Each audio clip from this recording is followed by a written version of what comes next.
Hello, everybody, and welcome back. This is Brian Engelman, and you are checking out The Unhappy Hour. Perhaps you saw Eric Metcalf, Browns legend, say those exact words the other day. We had an event with the Browns backers of Southern California prior to the Los Angeles Chargers game and got to meet Eric Metcalf. And by the way, if you're a fan that is kind of questioning and almost forgetting why you're a sports fan in the first place, go on YouTube and look up Eric Metcalf highlights. Holy crap.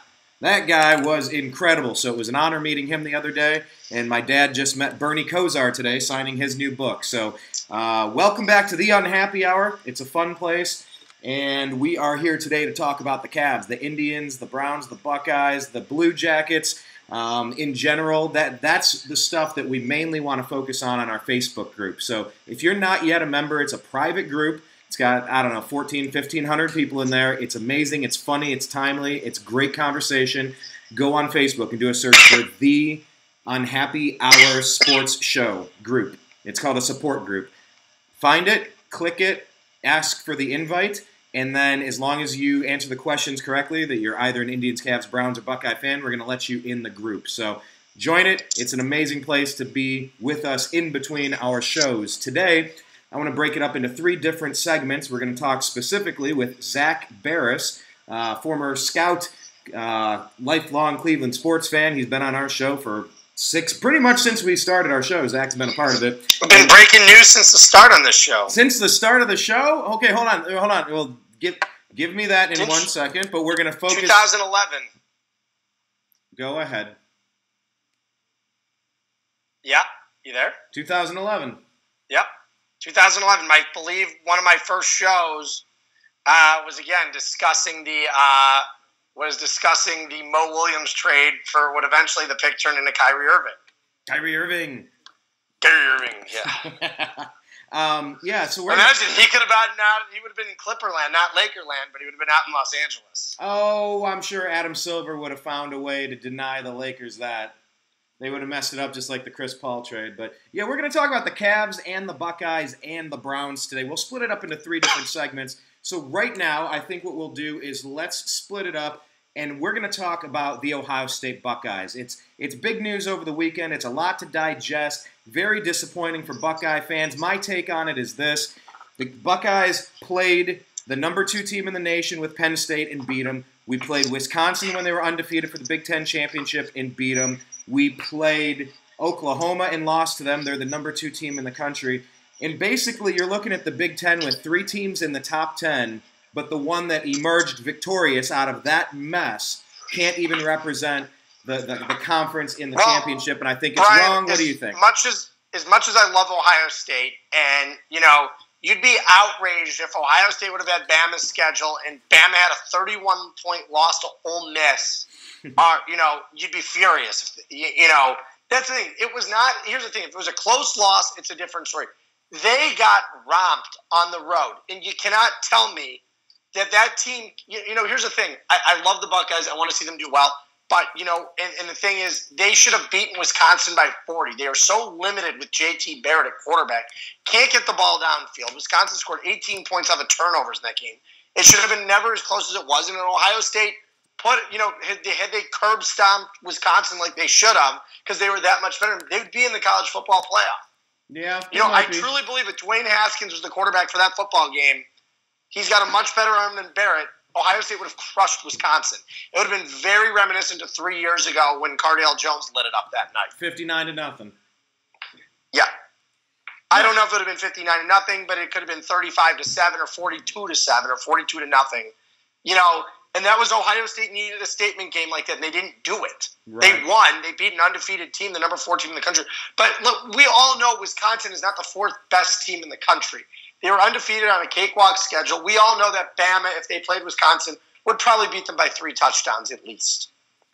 Well, maybe, yeah, possibly. Probably. Am I upset that Ohio State's not playing Clemson on New Year's Day? Yes. However, Clemson would crush Ohio State. I hate to say it, but with Barrett at quarterback, he is so limited. And you watched it last year on a very talented football team. He could not get the ball downfield, and Ohio State lost 31-0 for a reason. Barrett has seen no progression since his freshman year. He's been the same quarterback, and I honestly believe he's regressed. I think his best year was his sophomore year when he was battling it out with Cardale Jones.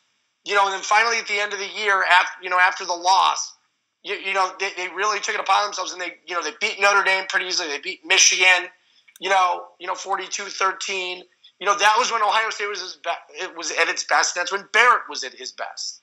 Other than that, I find JT to be very, very limited, and it's that simple. Yeah, look, that all might be true, and I'm not going to dispute what you're saying. Could you imagine playing Oklahoma again? They'd crush us. Barrett couldn't get the ball downfield. We've already witnessed what would happen. He's so limited in his ability. I don't know. I don't see it that way. I think we'd have a better shot at it. I don't know. Maybe I'm wrong. I don't think we could win. I don't think JT Barrett's good enough to win it all. Put him up against the likes of Baker Mayfield. They've already done it this year in Columbus. Oklahoma crushed Ohio State. Crushed them. This year, JT Barrett has taken a step back. He's not that good. It's that simple. Ever since the Oklahoma game last year, when has he really come on big time and had an amazing game? Other than the second half of the Penn State game, that's it. Okay, well that might be true, but let me ask the question, reframe it. What did Alabama prove to us this year? They lost their only relevant game. They proved less than the Buckeyes did. The Buckeyes proved that they're fragile, they're beatable, but they also proved that they can defeat 2 of the top 10 teams in the country. Yeah, they did. However, looking at it, was Ohio State a top 4 team in the country with that 31-point loss to Iowa? The Oklahoma loss is basically irrelevant. They would have gotten in there. The Oklahoma loss was that 31-point loss to Iowa, who was unranked, looming over their heads. That was the issue. And do I necessarily agree? Here's the thing. I think the 14 playoff is absolutely stupid. I think it should be 6 teams or 8. It should be 6 with the top 2 getting a bye. That's the most fair. I kind of like something like that. I kind of like 8. If there's 5 major divisions, 5 major Here's conferences. the thing. And then, but then all of a sudden you're pushing for 16. This gets the 5 major conference players in there with a wild card.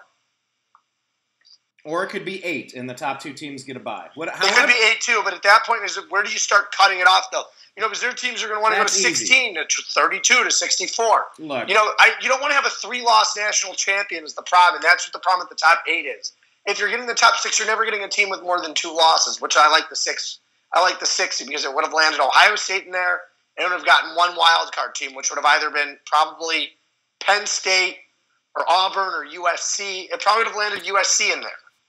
And you know what? I think if you win the Pac-10, you deserve to be in there. And what I like about this method, Zach, is I like the fact that if you had, let's just say 6 teams. I'm also okay with 8 teams being in. I don't see much of a difference between them. You give a bye, you don't, I don't care.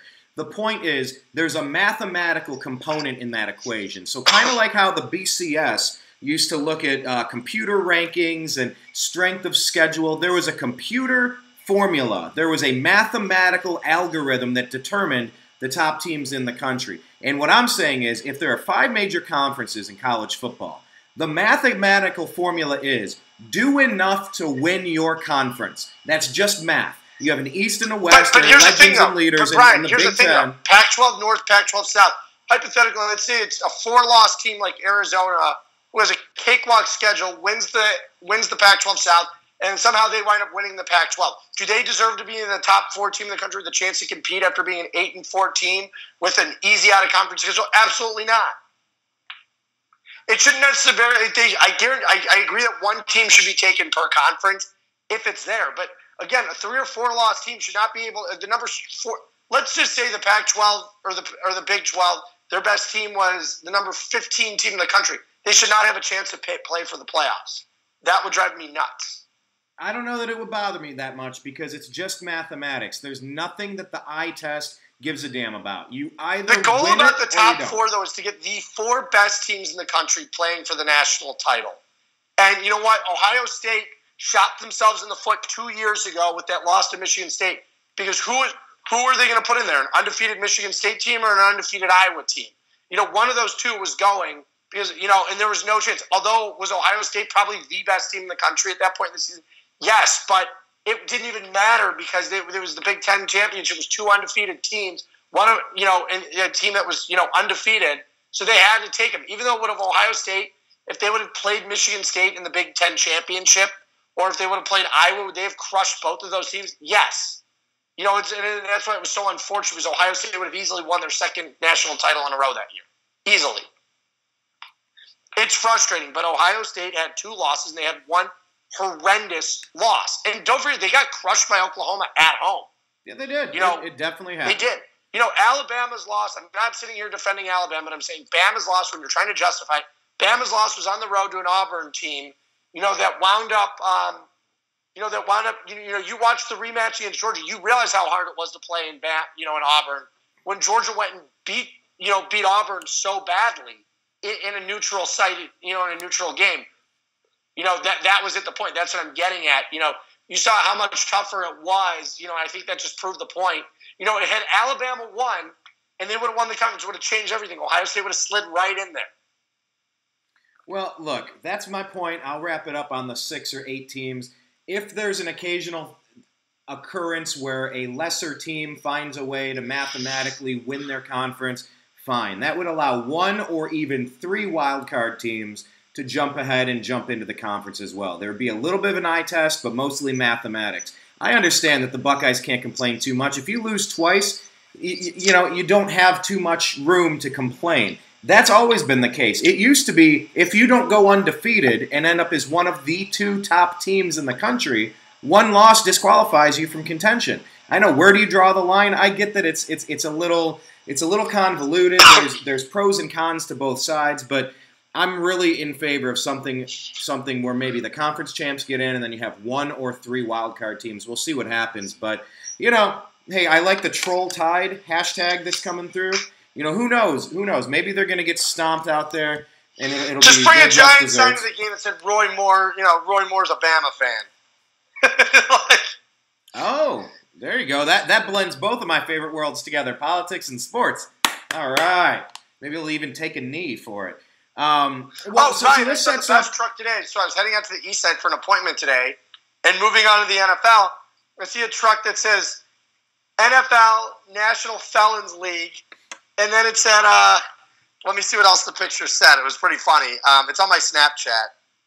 I put it on my story on my Snapchat. It also was, it was National Felons League, and then it was F, then, the hashtag symbol, percentage sign at the NFL. So F the NFL. And I put on my thing, I said, Trump loyalist or just an angry Browns fan? It's so hard to tell anymore because there's so much overlap from so many people in our group in the Unhappy Hour. It's so funny. You don't know what they're actually frustrated by. Hey, but before we get to the Browns, though, press pause on that for 1 second, because I did just kind of want to touch on what's going to be a weird matchup for the Buckeyes before we make the transition here. USC versus the Buckeyes. It's a very unconventional former Rose Bowl matchup. Called something different, but they're teaming up. What do you expect in that bowl game? What do you think we're going to see? This is where you fully expect, and this is why I'm going to say it was why it involves the Browns. You're going to see Sam Darnold going against arguably one of the top 3 secondaries in the country, maybe the best secondary in the country. Against Denzel Ward, you're going to get to see Sam Darnold, try to do his magic against them and see how well he performs. It's going to be very interesting. I think Ohio State's the better football team overall. I don't see Ohio State having a problem moving the football on USC. And I think Ohio State's defense can stop them. I think Ohio State will probably win that game by about 2 touchdowns. All right, I'd be okay with that. And then, of course, like you said, Sam Darnold playing. That's going to be a very important game for the Cleveland Browns to take a look. Is Sam Darnold officially out? He's definitely coming back for another college season? There's no guarantee on anything right now. He hasn't said anything. Okay, so there was just a bunch of speculation. Because I heard that story, if the Browns had the first pick, he's going to stay in. You know what? Knowing the Browns, they'll trade the pick. They trade it every year, so who knows? I know. It's some point, though, I feel like you got to bottom out, and it feels like this is the time to cash in. You know what, Brian? You can't win in the NFL without a quarterback. And what do the Browns keep doing? They keep neglecting the position. They keep neglecting adding playmakers. I mean, imagine if they had a quarterback throwing the football the other day to Josh Gordon, who would have easily had 200 yards receiving. That was a game I would have flown in for on a normal basis, but I can't fly into L.A. to watch an 0-11 football team lose again. I just wasn't going to do it. I originally wanted to go to the London game. I wanted to go to the game in L.A. against the Chargers. And those are games I anticipated on going to. Had they had, 3 wins, 4 wins, because it would have been fun. But I'm not going to go watch a historically bad football team, the worst football team of all time.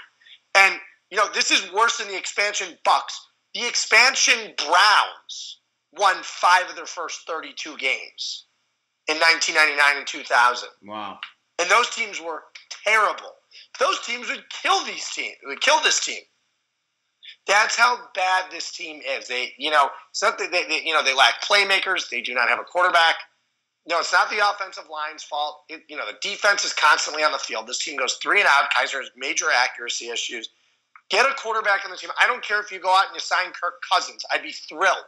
Because then it allows you to add a bunch of playmakers around. You can go draft Bradley Chubb. There's guys like Calvin Ridley. There's a lot of guys you can add through the draft. The Browns have a ton of money in free agency, and they have a ton of draft picks. I'm sure they'll find a way to screw it up because they do every year. You bring a competent GM and competent president, a guy like Rick Spielman, someone like him, or even, I'll even take Peyton Manning. Brian, I sent you something the other day. Again, I can't personally confirm it, but from my understanding is, I sent you the picture message. And I'll tell you, Zach, of the text conversation.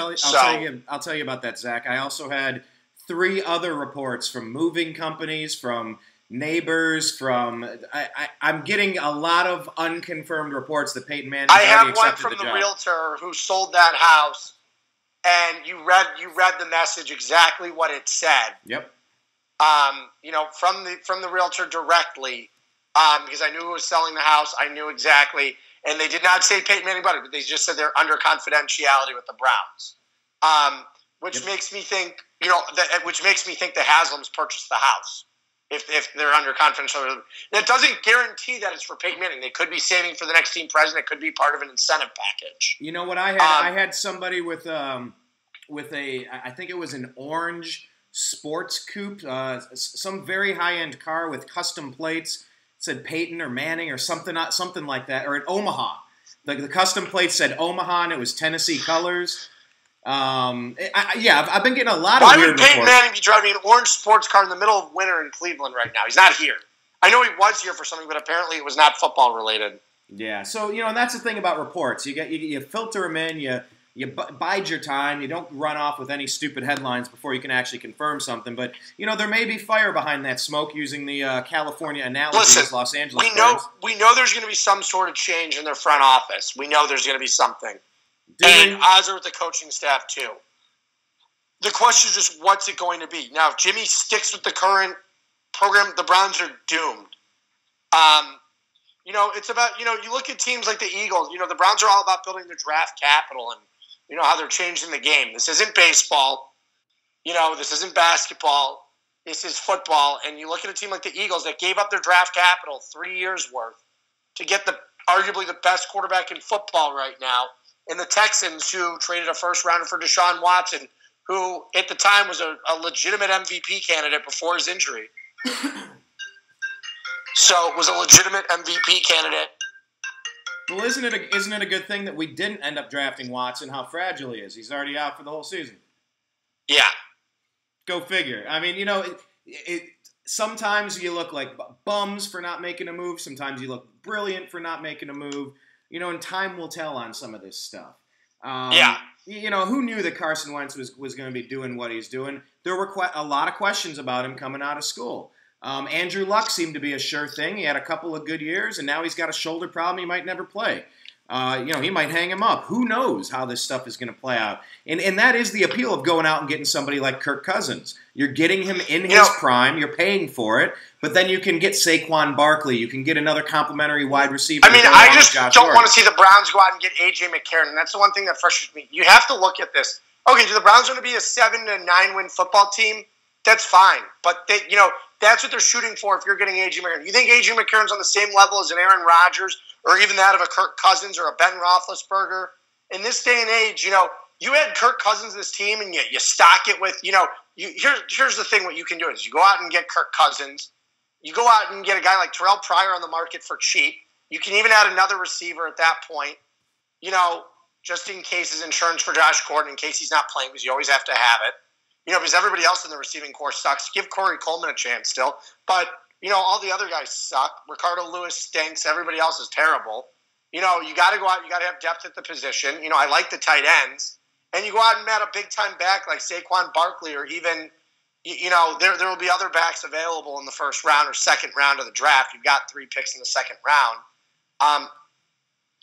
There are more pressing needs. Right. Well, here's what I was thinking in the draft. I don't care in what do we have? Do we have 5 picks in the first 2 rounds this year?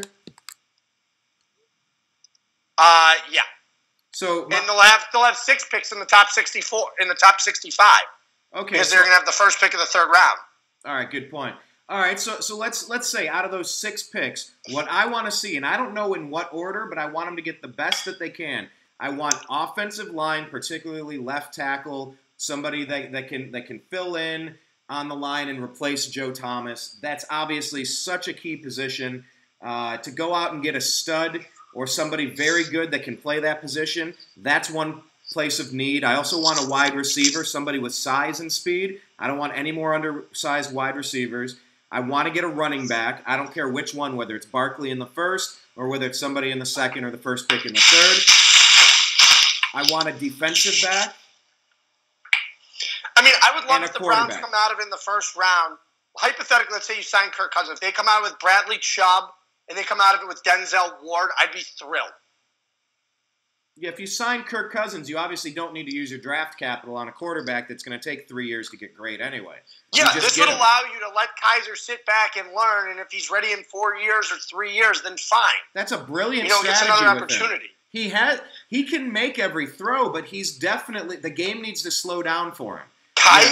Kessler's proved he doesn't belong on an NFL roster. Yet we drafted just doesn't. him. He's terrible. So why did we draft him? We used second or third on him?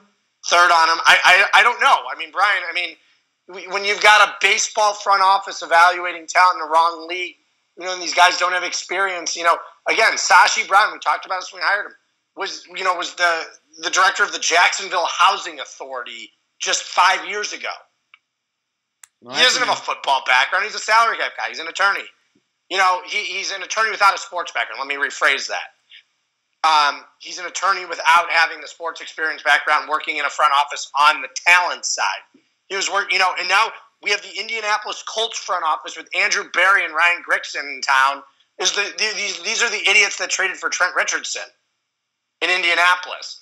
These are the guys that screwed up everything with Andrew Luck.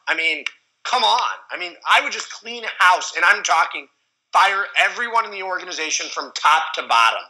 It's that bad. Jimmy Haslam is just terrible. So, but here, all right, let me ask you this. Let me play devil's advocate. I understand that's your position, and I'm not going to even argue that I'm strongly against that. Let's just set it aside for now. Let's play devil's advocate. What if the plan 3 years ago was, now let's take the Kenny Britt signing out of it because that was a miss.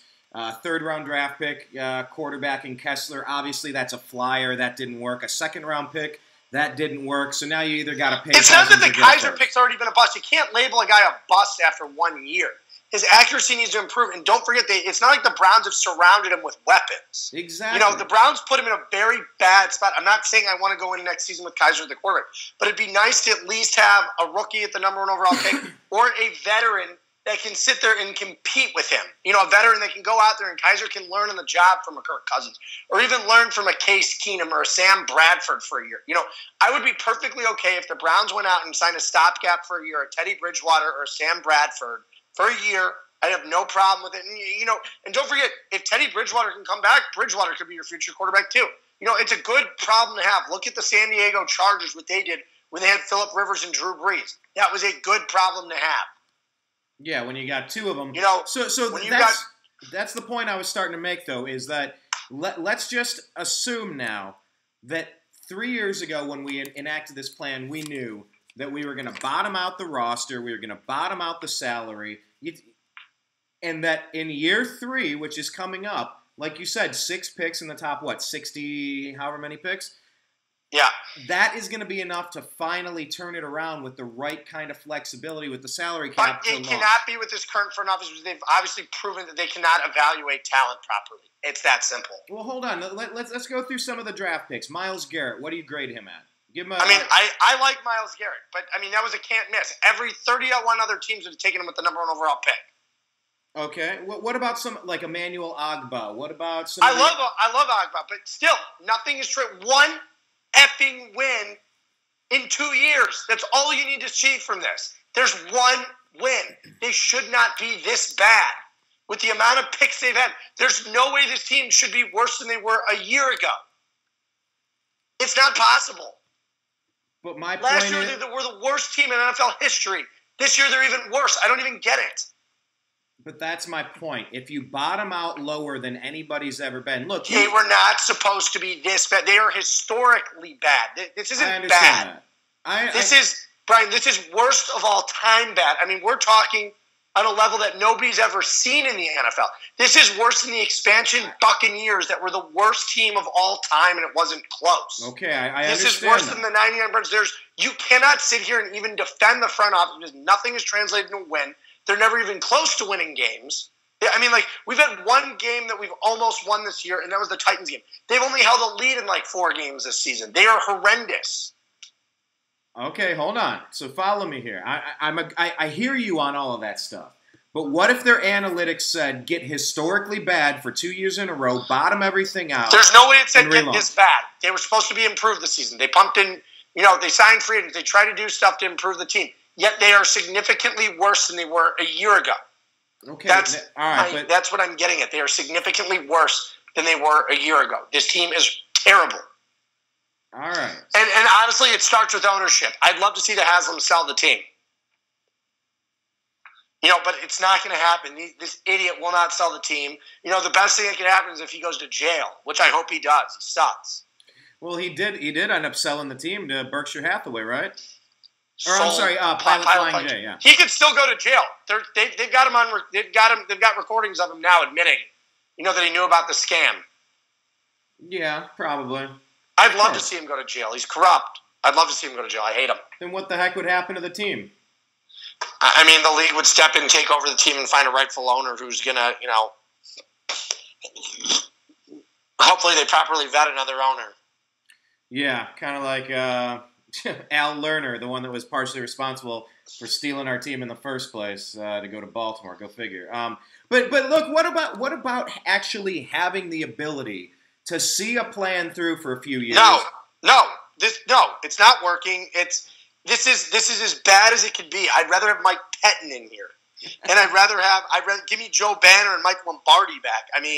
Give me a break. The problem is when they fired those guys. Is probably when they shouldn't have been fired to let these idiots take over, and it's just been worse. Banner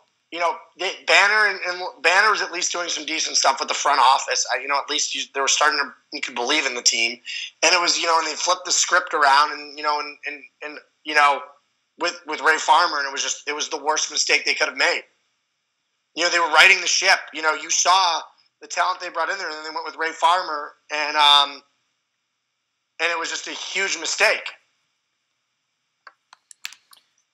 Well, part of me wants to just see it through and give it a few years.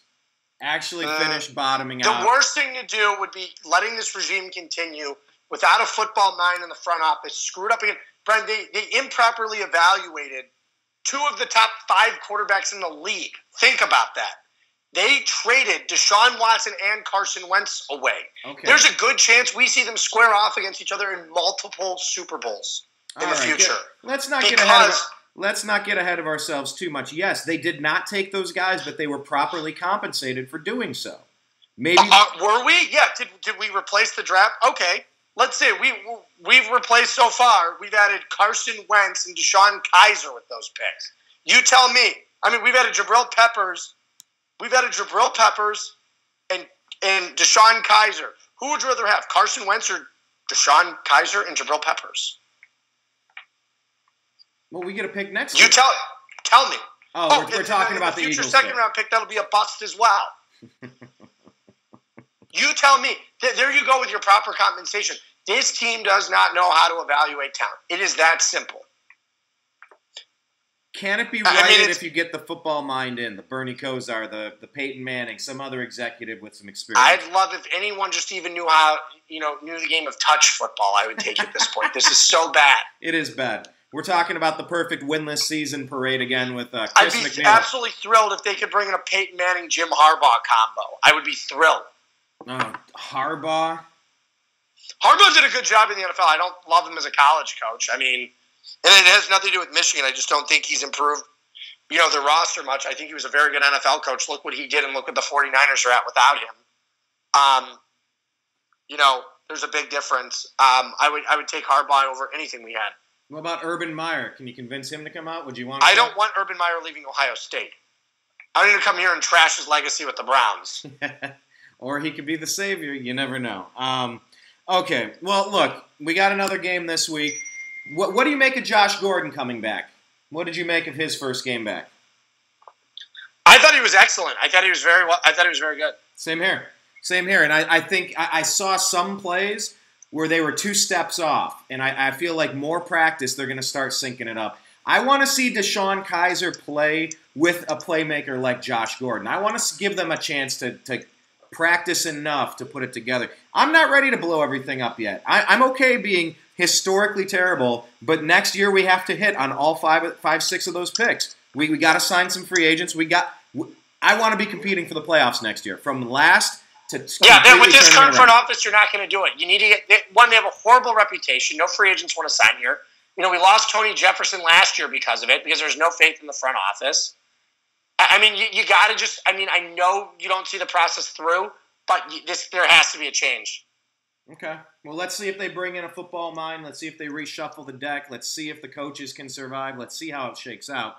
And I guess let's make a pivot. Unless you had anything else to add with football, I think we should pivot over to the NBA. The Cavs. Yeah, I'd prefer to start talking about the Cavs. Yeah, let's talk about the Cavs. I don't have the current score in front of me, but winners of 12 straight, while the Browns are losers of 12 straight. That's the current situation there with the Cavaliers. What are you seeing from the team right now? They look great. And don't forget, we don't have Isaiah Thomas. They don't have Tristan Thompson. And they really don't have Shumpert, although I'm not a big fan of Shumpert and Rose, so I can't say they'd be better with them.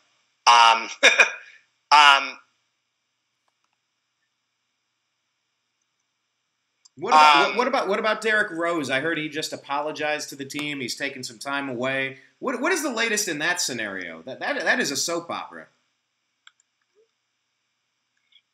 I mean, I think he knows the talent isn't there anymore. I think the reason he came back is because of the contract, the Adidas contract. Ah, so like he's kind of mailing it in. He doesn't want to keep pushing for it, but it'd be dumb to not do it. Well, then, if that's the case, I don't know what we're supposed to do with Derrick Rose. Do we cut him? Do we keep him? Do we reduce his role? I mean, at this stage, are you going to get somebody better to fill in that roster spot? That's the question. I don't know. I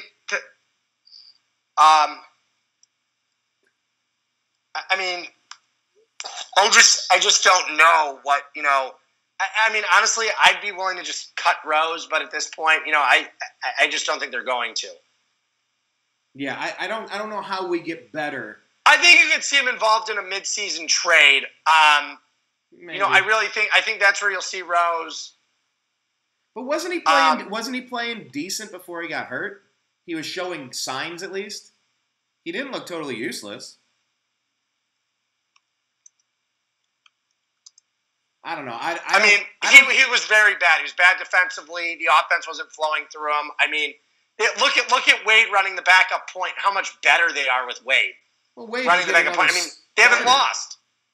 Yeah, I think we found a good rhythm there. I wonder they're what's winning going with to happen with Calderon as Isaiah. the starting point guard over Derrick Rose. They're that much better without Derrick Rose in the lineup than they were with him. And just wait till Thomas comes back healthy. And again, this is another thing I know you want to discuss. Let's take a look at Tristan Thompson potential trade too. Yes. What do you trade? Do you trade Thompson for DeAndre Jordan?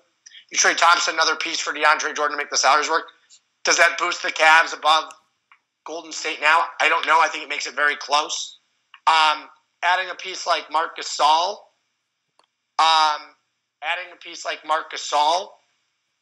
for Tristan Thompson and for some other pieces. Yeah, I'd be very inclined to do that one without having to give up the Nets' first-round pick. I think it gives you a lot of flexibility, spaces the floor real well. That'd be something I would do. I would complete in a second. I know he's a little bit older. However, I think the Cavaliers would just be lethal. Yeah, I think it would be definitely different to have a player like Marc Gasol. I mean, who would you compare his game to? Would it be Minnesota Kevin? I mean, Marc Gasol, he's just, I don't really know if it's comparable, but I love Marc Gasol. I think he's a great player. He's a better version of his brother. Well, if there's one thing the Cavs are not worried about, it's about bringing in the veteran talent. That's the one place. This is becoming the place where you go to try to compete against the Warriors to bring a title in. I think people got a little too hyped on the Celtics too quick. We'll see how that shakes out, but I think we're in really good position with it. Marc Gasol would be a very interesting piece. I don't know if they would pull it. I wanted to ask about pull the trigger on that trade is what I meant to say. What do you think about the Nets pick right now? We're a fourth of the way. The Nets have the ninth worst record in the league, but it's all separated by like a game. I mean, they could easily have the third worst record in the league or fourth worst right now. So do you feel better or not as good about that pick than when? No, I still feel good about the pick. The draft is extremely talented this year. I don't want to get into talking about the draft yet because we don't have time for that tonight, like getting into evaluating all the players. However, I think this draft is extremely talented, and I think the Cavaliers can get great value with it. And, especially if that pick is the number 1 or number 2 overall pick or top 3, it would put them in fantastic shape moving forward, because hypothetically, let's say you do beat the Warriors this year, and getting Marc Gasol and you do have a top, let's say you do have a top 3 pick, that's someone that you can groom under LeBron and helps LeBron ease into the future. I think with the way the Cavs are playing right now, you take a serious look. And go and look at the Lakers right now. The Lakers are a hot mess. You've got LeVar Ball won't shut the fuck up, and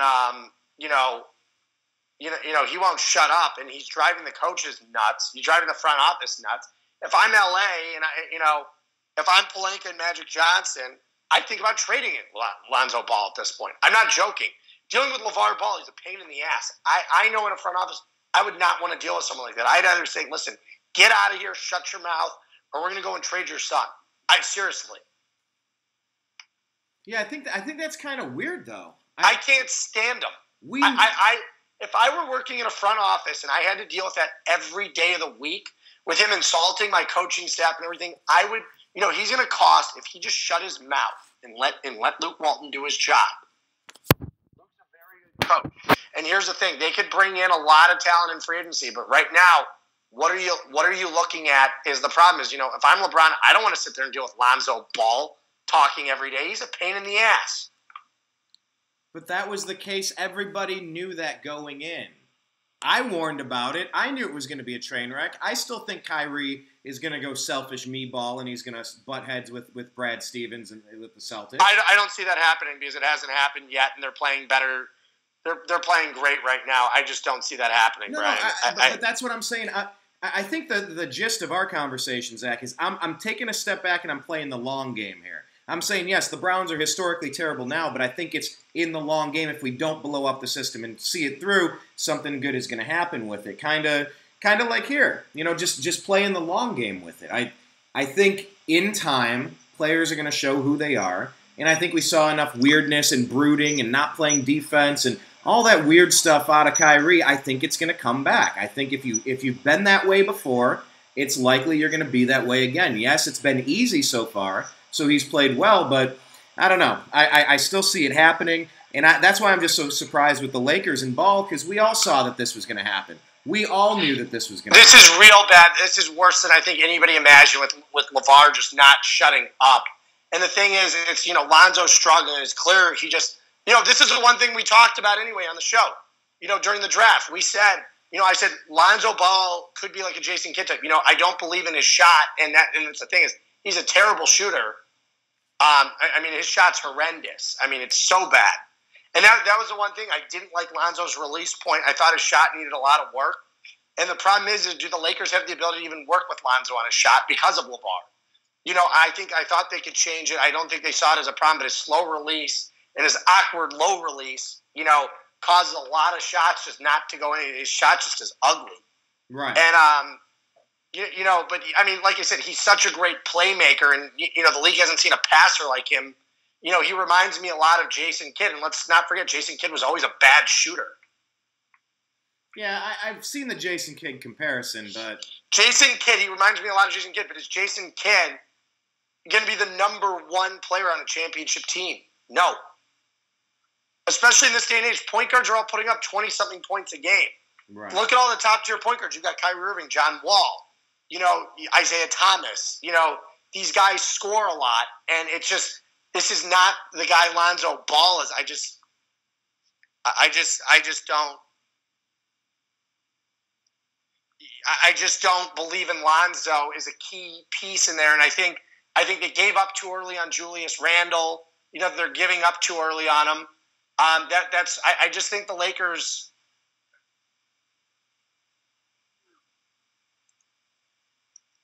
I just think the Lakers made a lot of really rash decisions trying to get And here's the thing: if they don't land LeBron and Paul George this summer, and they land something else that's just not anywhere even comparable, it's another failed offseason, a failed draft, failed everything for the Lakers because they're looking at another top 3 to top 5 pick that they don't have this year. Hey, let me ask you a question about the Ball thing because I don't know if we talked since the UCLA thing, since he left. What do you make about the rest of that family, about the UCLA program, with all the kids coming up and trying to do the same thing, go through college and get into the NBA? How do you see this all shaking out? Do you like how UCLA kind of did they ask him to leave the team or did they choose to? No, leave? I think what happened was I haven't been asking for insight because I just don't care. Normally, if I really cared, I would ask and I could find out. But my impression is, from what my understanding is, that UCLA is going to keep these kids suspended indefinitely. They committed a crime overseas. They didn't steal from one store. They stole from 3 stores. It wasn't one quick if LeVar would have just, LeVar got himself into hot water again, speaking up against the president, doing something stupid. You don't have to like the president. However, I'm not the biggest Donald Trump fan. If Donald Trump did a huge favor to me, though, and did something for me, I'd at least say thank you. I don't care what president is. If I didn't like Obama or if I didn't like Trump, they did something nice for me. They helped me out, getting me out of a jam in a foreign country. I'd be on my knees kissing their toes. And Trump is so thin-skinned, he really does want that. Yeah. And, that's the thing. I mean, if I went and did something stupid in a foreign country, and put myself in a position that I shouldn't have been in, and the president, like him or not, whether I voted for him or not, did a nice thing, just deal with it. They would have probably gotten home anyway. However, it got them home sooner than they would have. Yeah.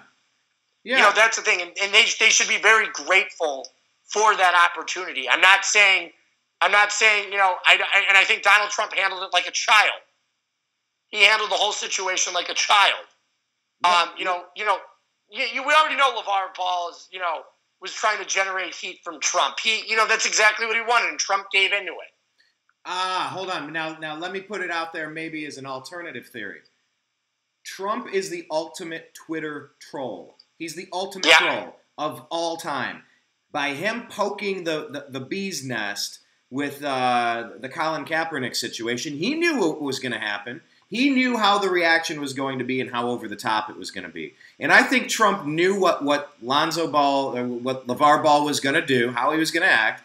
So he baited him into saying, I wonder if they're going to say thank you, expecting them to refuse to do that and in turn looking like idiots in the process. He's the ultimate troll. There are certain people you should just never argue with. There are some people that you should just go, look, I'm not going to get into this back and forth tug of war because you were so manipulative and so tricky. And so, Trump's like the douche on the playground that always won, always got his way.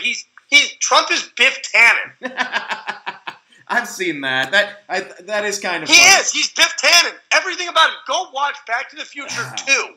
He is Biff Tannen. Well, then everything about Trump is Biff. Then who is LeVar Ball in this? If we're going to equate him to a character from a movie or a TV show, who is LeVar Ball? Who's the biggest loudmouth? He's like Dave Chappelle from Blue Streak. Oh, that's pretty good. I don't know. I agree. Yeah, LeBron with the step back 3. Dwayne Wade assists. Cavs 100 to 95. Attaboy. Wow. Now I wish I wouldn't have given away the tickets for tonight. Darn it.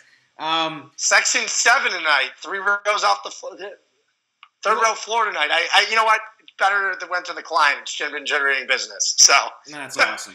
What do you make of LeBron James? Is he having his best season ever in year 15? I mean, Brian, if you're watching the game right now, just look at that play.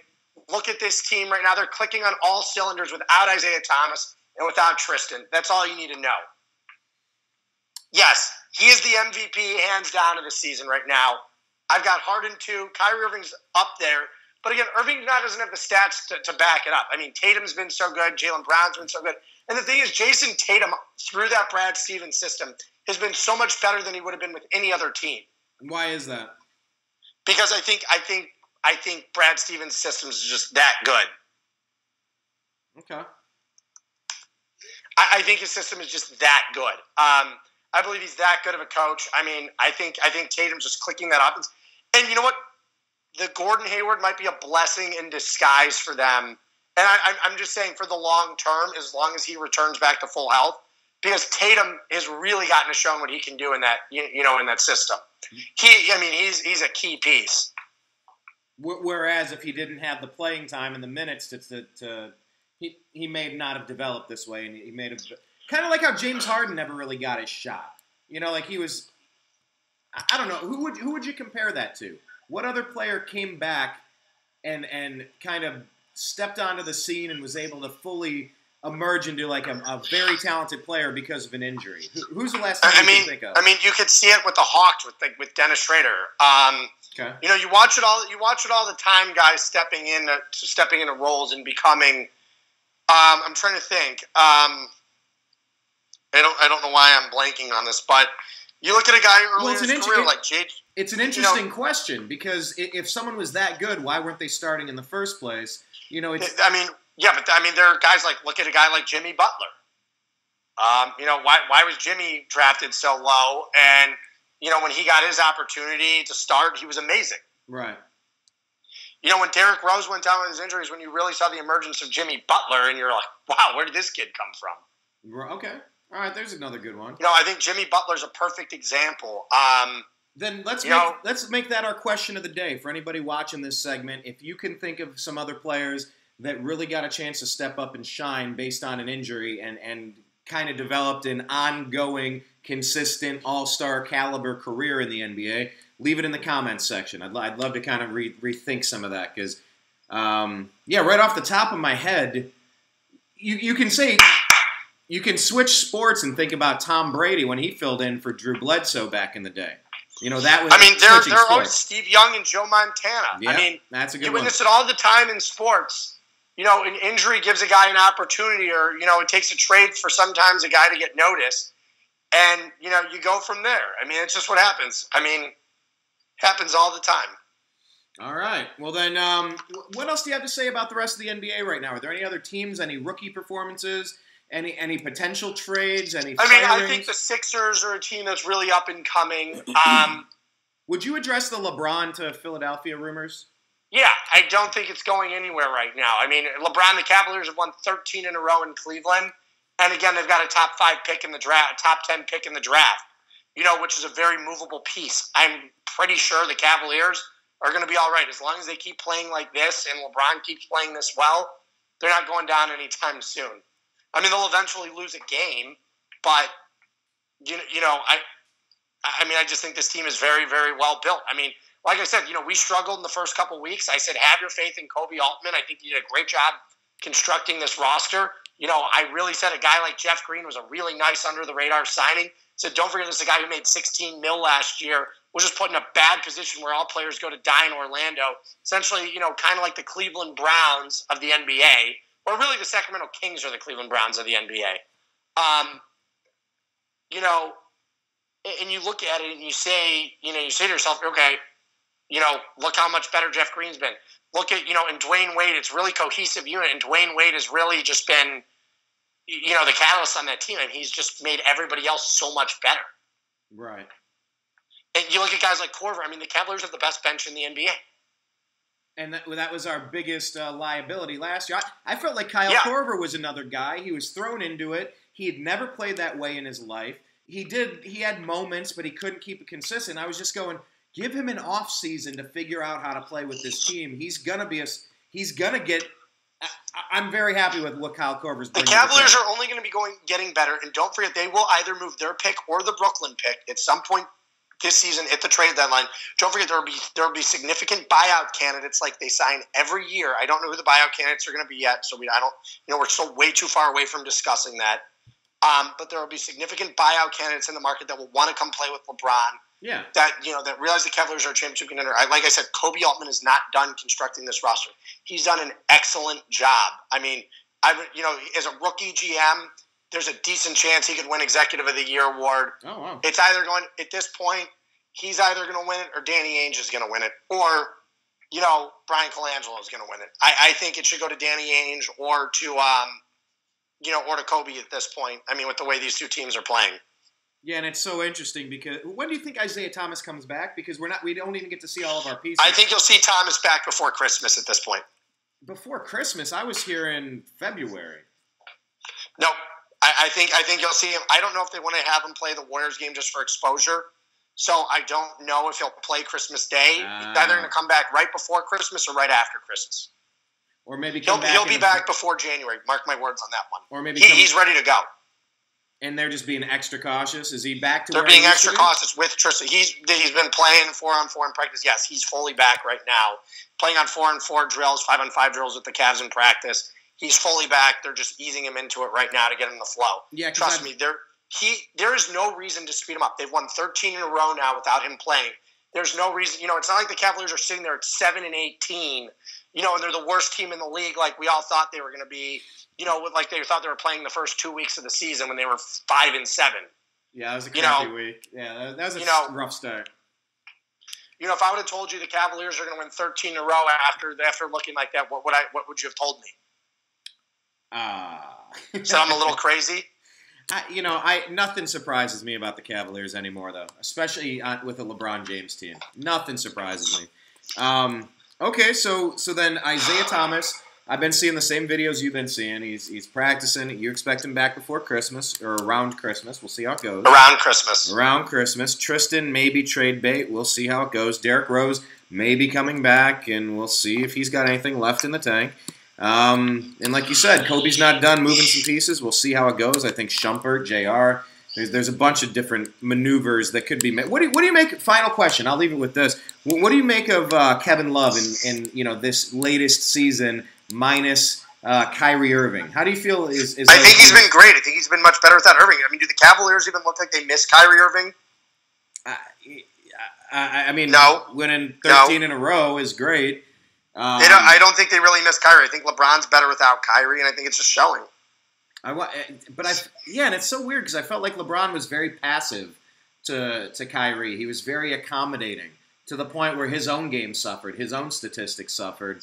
And I think that was he was trying to just defer too much to Kyrie all the time. Well, that's what he did with Dwayne Wade. I think he was trying to defer too much. Well, remember that's how he was with Dwayne Wade the first year. I don't know. Does it make it any? Sorry, one more question. Does it make it any weirder, or with having some more perspective? Does Kyrie's trade request make any more sense now, or less sense, or just whatever? It makes sense. I mean, I don't like it, but I mean, it makes sense. Yeah, I kind of have a hard time watching Kyrie or hearing Kyrie's name. I feel like a spurned lover. I feel like a rejected, partner in a relationship or something. I don't like thinking about him. Who knows? We might end up playing him in the Eastern Conference Finals. But, it's just amazing to think that this team that's playing this well and LeBron James, perhaps on another MVP season, is still missing Isaiah Thomas. I'm looking forward to what happens when that comes back, and very happy to see Dwayne Wade pretty much settling in the way that he has as well. That's something we don't even talk about it as much because there's so much else going on, but that's the bench. That's that second squad that's going to keep you in the games and extend leads instead of the exact opposite that we saw in the finals last year. So I guess on our way out the door, do you have any final thoughts on the wildfires in California? Any other I just hope everybody's safe. I hope nothing, from this point here on gets totally destroyed. I mean, more than it has. Yeah. It's very, very sad to see, and I hope everything's okay with everyone, and I hope everybody evacuates. I really hope everybody's okay.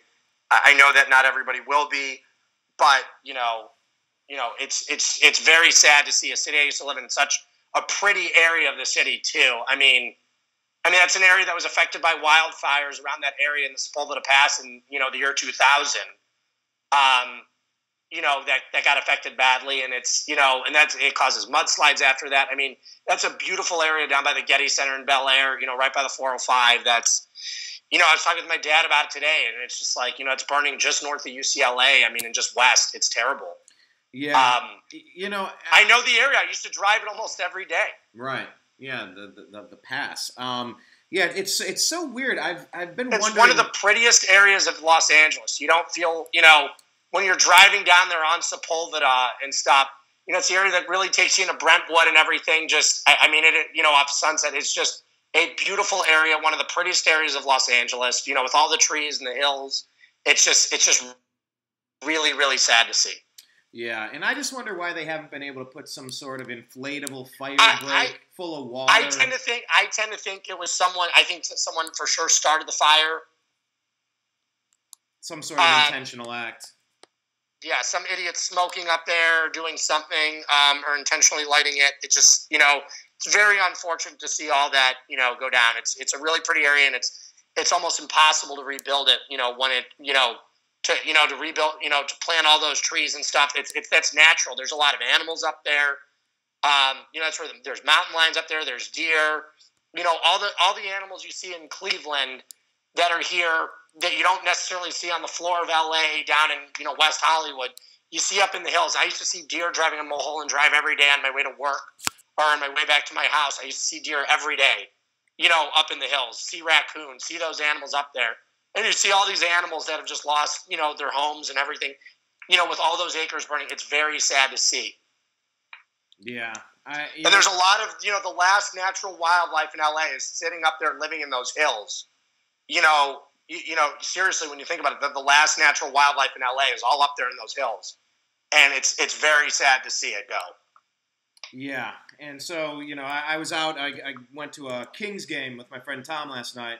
Got a Kings hat, by the way. I've decided I'm going to be an LA Kings fan, and I'm also going to try to be a Columbus Blue Jacket fan. I'm trying to get into the hockey thing. I never had a Cleveland team to root for, so I figured I'll try it. But yeah, the time to become a Kings fan would have been 5 years ago when they won the Stanley Cup. Hey, we're in first place today. Might be this year Yep. too. You never know. But yeah, he was saying that his house, it's right up there, and wondering, is there going to be an evacuation notice? And he just kind of told me, he's like, well, there's only so much you can control in this world. At some point, you throw up your hands and go, all right, well, if it happens, it happens. What else can I do at this point? So, I guess there's nothing you can do. It's very sad, and yeah. Hopefully they're able to put it out. You got to give credit to the firefighter, the first responders and the firefighters. Going out there to fight this in 70-mile-an-hour winds. It's very unfortunate, and it'd be nice to It's just so dry. Normally this time of year, it rains out in December. Just imagine if they had last year's weather. You wouldn't have to worry about this right now. It was raining. It's not supposed to rain there. I checked the forecast for the next 2 weeks. It's not even getting close to raining. And this is the rainy time of year in LA. Yeah, it was completely wet last year everywhere, and it's been very dry this year. It's pretty strange. And now you guys would kill for those torrential rainstorms like you guys had a year ago to put this out. I know. It's so weird. It's feast or famine sometimes. Yeah, but I guess it's just a good reminder for everybody, whether it's a hurricane, a blizzard, a wildfire, mudslides, anything you could imagine. It's always good to have an evacuation plan in place, a bug-out plan, bug-out bag, supplies. Even the houses that aren't destroyed in this fire are now all susceptible to mudslides. People don't understand how mudslides work. Mudslides happen during the rainy season of the year in winter in California. The thing holding in all the mud when it's wet are the tree roots and the plants. That's what holds in all the mud. And when you don't have the tree roots or the plants anymore, suddenly there's nothing to hold the mud in a bad rainstorm, and that's what causes the mudslides. So if you look at it, the mudslides that have affected that area in the past, over in the Sepulveda Pass, just on the eastern side of the freeway, which happened in the year 2000, closer to Sherman Oaks, that happened in the year 2000, and that area has been susceptible to mudslides for years because of it, because they haven't been able to regrow all the vegetation that they lost. Yeah, one thing after the other. It's a great opportunity. You know, I went down to New Orleans for Thanksgiving and took a tour of the Katrina damage and saw, you know, the Superdome and hearing all the stories. And, you know, this happened in 2005, 12 years ago, Hurricane Katrina. And you can go through the city and still see damage everywhere. You know, New Orleans lost a large chunk of its population to Houston. Yeah, they did. They lost about 100,000 people, I think. I think that was the number, about 20%. Yeah. They lost a large part of their population to Houston, and it was really sad when it happened. And then you see what happened in Houston. You know, we are, you know, especially with everything nowadays, we are prone, these cities are still prone, even with technology, to natural disaster. Of course. You know, that's one of the great benefits of living in Cleveland. There's nothing other than a bad blizzard that can do anything. You know, and a bad blizzard's not going to last 2 weeks. Yeah. Yeah, the blizzard is one thing. Definitely the power outage. I think that started in Ohio or Cleveland back in the day. But, yeah, anyway, it's just a good time to review your strategy, your package, your food and water supplies, an extra month of medicine, you know, and maybe practice an evacuation route, especially if you're in an area prone to wildfires from time to time. So, anyway, yeah, I agree. Thoughts and prayers to all of those people. Stay safe. You know, if you're back for Christmas, Brian, let me know. It'd be great to hang out with you.